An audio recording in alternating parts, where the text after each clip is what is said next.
Hello, everyone. Welcome to our presentation. I am Raghuram Prasad. I'm a junior in the College of Literature, Science, and the Arts studying biophysics and biochemistry. Hi, everyone. I'm Cameron Moore, and I'm a current freshman in the College of Engineering. I'm still in Declare, but most likely declaring chemical engineering. Hi, everyone. I'm Brannon. I am a junior in the College of Engineering. I am studying mechanical engineering. And today we will be presenting to you about why do we salt the roads. So to begin with, I have a question for you. What is salt? Take a few moments, think about it, pause the video if you need to, and then come back with an answer when you're ready. All right, so what'd y'all think? I'm pretty sure your first thought was that white stuff you'll find in pantries, shakers, or packets on an airplane, restaurant, wherever. And it probably looked like the white stuff in the shaker here. While you technically are correct, that's not exactly what we're talking about. So salts are usually a combination of a cation, or something that is positively charged, and an anion, or something that is negatively charged.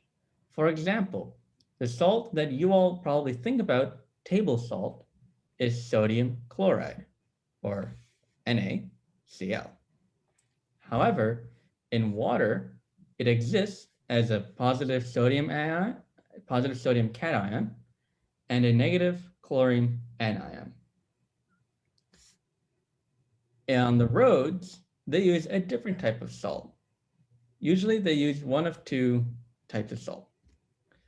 Magnesium chloride, which is a magnesium cation and a chlorine anion, two of them actually.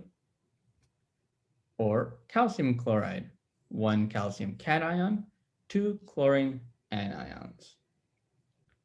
Usually the road salts consist of one or the other, or sometimes a mix of the two.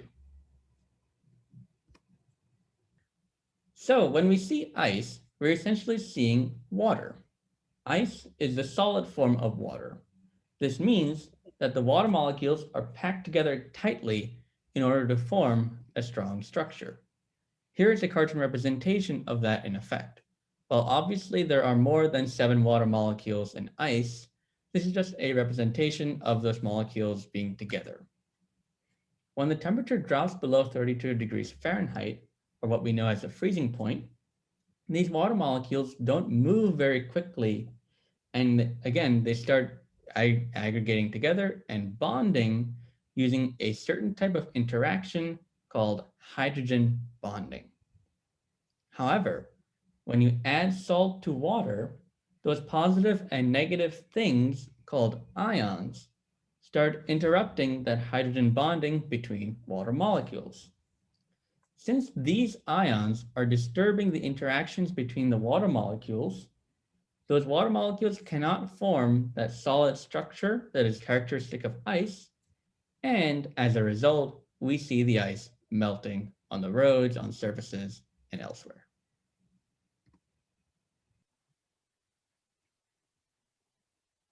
All right, so now we'll get into where salt is most commonly found and where or what salt is most commonly used for. Salt is found in two main ways. The first way is by taking seawater, evaporating it, and the remaining salt crystals left over are what you see used in your everyday food products. The second main way that salt is obtained is from mining salt veins underground. The salt obtained through this method is called rock salt. Michigan just so happens to be one of the leading producers of rock salt, being one of the 8 states that produces 92% of the United States rock salt. In 1895, salt veins were found under Detroit, and excluding a short break when the company went bankrupt, they have been mined ever since.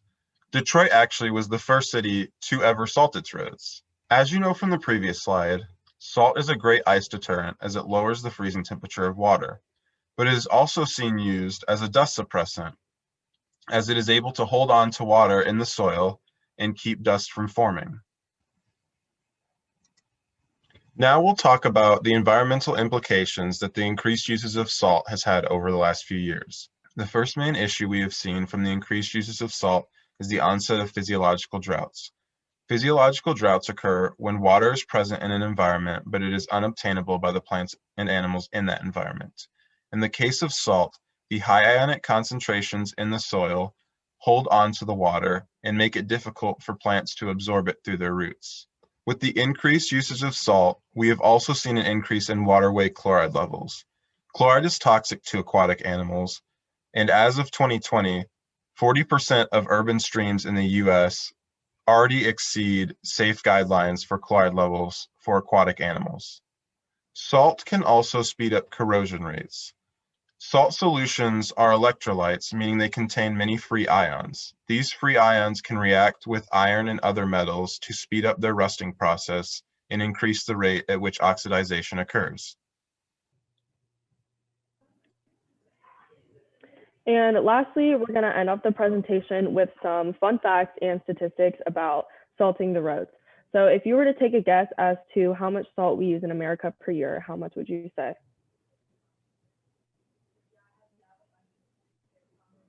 We actually consume 48 billion pounds of salt to alleviate the effects of winter weather on roadways per year, which is a pretty remarkable number, given that in most states we only use it for about 3 to 4 months out of the year. And second, as Brandon was talking about before, there are some environmental downsides to using as much salt as we do. And specifically, one of those can be that high concentrations of it can cause biological dead zones in bodies of water. So when the snow melts and the ice melts, it obviously runs down into rivers and lakes. And this can create what's known as a biological desert in a river or a lake, which is basically an area where marine life cannot be sustained or any life at all. And next, one of the upsides, more very important things about salting the roads is that it reduces car crashes by 93% on 4-lane roads and 42% on 2-lane roads, which is obviously super important to us humans.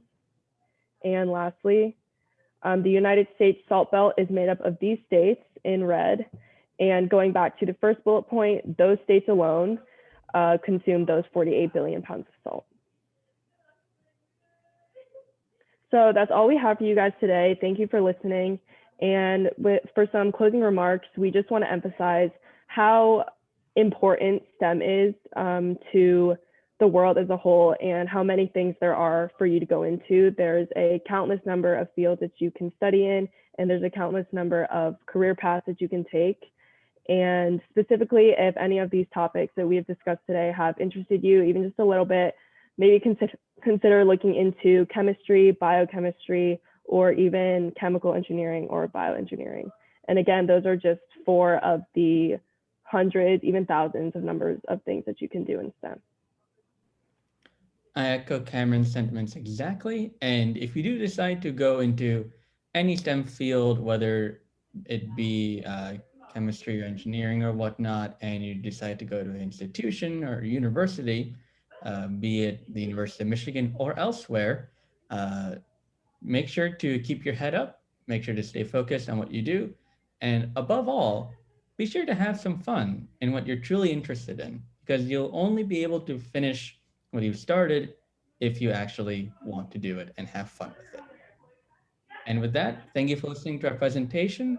We hope you have a wonderful rest of the day.